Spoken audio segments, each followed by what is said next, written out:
मार्च महिन्याच्या सुरुवातीपासूनच पालघर जिल्ह्यातील जव्हार तालुक्यात पाणी टंचाईनं भीषण रूप धारण केले। गावपाड्यांमध्ये विहिरी आणि बोरिंग कोरड्या पडल्या असून नागरिकांना पाण्यासाठी किलोमीटरची पायपीट करावी लागते। शासनाच्या हर घर नल योजनेवरही आता प्रश्नचिन्ह निर्माण झाले।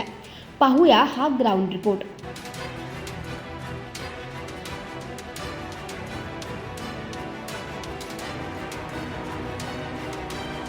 जव्हार तालुक्यातील अनेक गावपाड्यांमध्ये मार्चपासूनच पाणी टंचाईचं संकट गडद झालं आहे।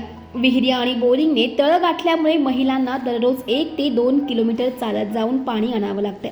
नदी नाल्यांच्या काठावर खड्डे खोदून पाणी भरावं लागत असल्यानं नागरिकांना दूषित पाणी पिण्याची वेळ आली, तर मुक्या जनावरांना चिखलयुक्त सांडपाणी पिण्याशिवाय पर्याय नाहीये। याचा फटका विद्यार्थ्यांनाही बसत असून शिक्षणाचा वेळ पाणी भरण्यात जातोय। शाळांमध्ये स्वच्छतागृहांसाठी पाणी नसल्याने विद्यार्थिनींना मोठ्या अडचणींचा सामना करावा लागतोय।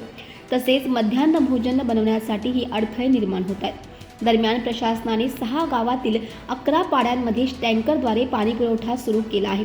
मात्र एप्रिल ते जून महिन्यात दरम्यान पाणी टंचाई आणखी तीव्र होण्याची शक्यता असल्याने प्रशासनाची चिंता वाढली। मोठ्या गाजावाजा सुरू करण्यात आलेल्या जल जीवन मिशन अंतर्गत जव्हारमध्ये 78 योजना मंजूर झाल्या।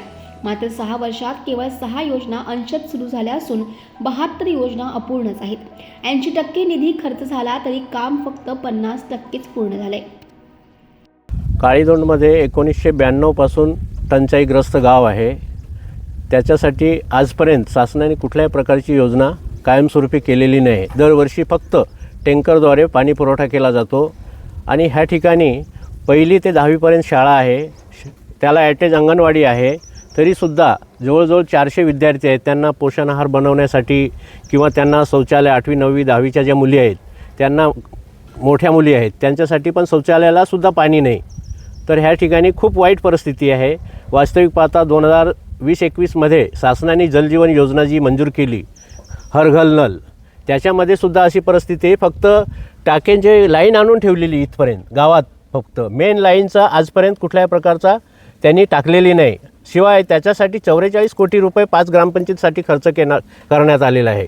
परंतु शासनाने काय केलं का MGPनी 70 ते 80% पाईप खरेदी करून त्याच्यावर खर्च केलेला आहे, पण प्रत्यक्षात पाण्याची व्यवस्था आजपर्यंत ही समोर बघा इथे कशी परिस्थिती आहे ती। आता हे तुझं गाव काय आणि तुला पाण्याची काय समस्या आहे सांग। माझं नाव भाग्यश्री रामदास भुसारा, ग्रामपंचायत आमची खांबाळा, तलासरी खांबाळा। आम्ही पाण्यासाठी इथं पंचायत समितीला 2 दिवस आलो, परंतु पालघरला गेलो, तिथून आज आम्ही परत इथंच आलो, पण आमची काय कुणी दाद घेत नाही। पाणी खूप लांबून आणावं लागतं आम्हाला, त्याच्यासाठी आम्ही आलो। माझे नाव जागृती देवराम भोये आहे। माझ्या शाळेचे नाव जिल्हा परिषद शाळा काळीदोंड आहे। आमच्या शाळेत 1ली ते 10वीपर्यंतचे मुली शिकत आहेत। आम्हाला शौचालयाला पाण्याची टंचाई आहे, पिण्याची टंचाई आहे।